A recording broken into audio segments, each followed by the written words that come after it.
안녕하세요. 하루를 여는 감자 묵상입니다. 오늘의 말씀은 마태복음 20장 11절에서 12절이에요. 받은 후 집 주인을 원망하여 이르되 나중 온 이 사람들은 1시간밖에 일하지 아니하였거늘 그들을 종일 수고하며 더위를 견딘 우리와 같게 하였나이다. 오늘의 키워드는 꼴불견. 교회 일을 하다 보면 다양한 업체를 만나게 돼요. 어떤 업체는 일할수록 기분이 좋아집니다. 그런데 어떤 업체는 점점 기분이 안 좋아져요. 가장 불쾌한 경우는 약속을 자꾸 뒤집을 때입니다. 오늘 온다고 해서 기다렸더니 바빠서 내일 오겠다고 해요. 문제가 생기면 책임지겠다고 약속해놓고 정작 문제가 생기면 전화를 안 받습니다. 모든 일이 끝나고 은근히 웃돈을 요구하면서 생떼를 부리는 업체도 있어요. 입금 전과 입금 후의 태도가 180도 달라지는 업체도 있습니다. 더 많은 이익을 얻기 위해서라면 약속을 너무 쉽게 생각하는 모습이 꼴불견입니다. 마태복음 20장은 포도원에서 일하는 두 부류의 품꾼이 등장해요. 첫 번째 부류는 한 데나리온을 일당으로 계약하고 그 계약대로 임금을 받은 품꾼입니다.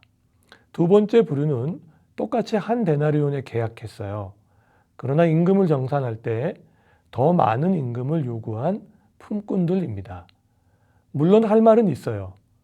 첫 번째 품꾼들보다 더 많이 일했기 때문에 같은 대우를 받는 게 힘들었을 거예요. 포도원 주인이 그들의 마음을 몰랐을까요? 아닙니다. 만약 그들이 약속한 대로 한 데나리온을 받았다면 주인이 나중에 더 마음을 써줄 수도 있어요. 다음에 품꾼이 필요할 때 제일 먼저 뽑아주었을지도 모릅니다. 그러나 그들은 주인과 약속한 대로가 아니라 더 많은 이익을 얻으려고 주장하다가 주인과의 관계가 깨졌습니다. 그리고 앞으로 찾아올지도 모르는 좋은 기회를 놓쳐요. 어쩌면 이런 품꾼의 모습이 하나님을 대하는 우리의 모습이 아닐까요?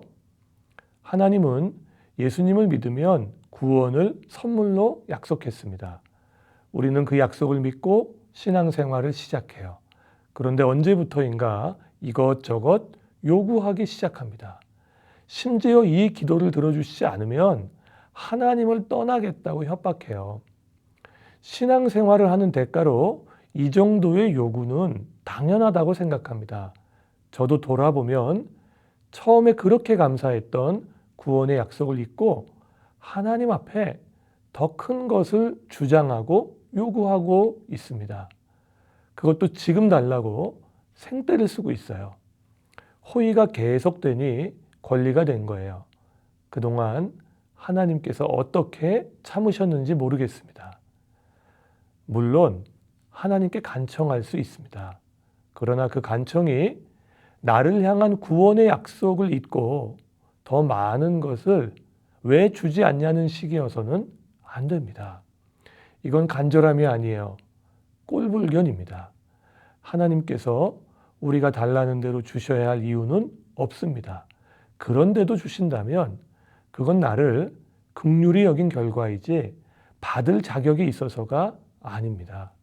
우리의 기도는 편안하고 친밀함만 있어서는 안 돼요. 조심스럽고 신중할 필요도 있어요. 부모 앞에서의 자녀의 권리만 있는 게 아니라 왕의 권위 앞에서 백성의 엎드림도 있어야 합니다. 가장 중요한 건 어떤 순간에도 하나님과 맺은 구원의 약속을 잊지 않는 거예요. 예수님 믿고 구원받은 은혜로 충분히 감사합니다. 여한이 없는 은혜예요. 혹시 이해되지 않는 상황 가운데 계신다면 나를 향하신 하나님의 움직임을 조금만 더 기다려 보십시오. 순간순간 일어나는 사건에 일희일비하지 않았으면 좋겠어요. 오늘도 하나님과 동행하며 그분의 뜻을 구하는 아름다운 빛나는 성도가 되기를 축복합니다. 꼴불견 신앙을 벗어나는 기도. 왕이신 나의 하나님, 예수님 믿고 구원받게 해주신 것 감사합니다. 삶의 어떤 순간에도 나를 향한 구원의 약속을 잊지 않게 해주시고 감사도 잃어버리지 않도록 이끌어 주십시오. 지금 내 삶은 하나님께서 베푸신 호의의 결과임을 믿습니다. 이후로도 호의가 권리가 되지 않기를 간절히 바랍니다.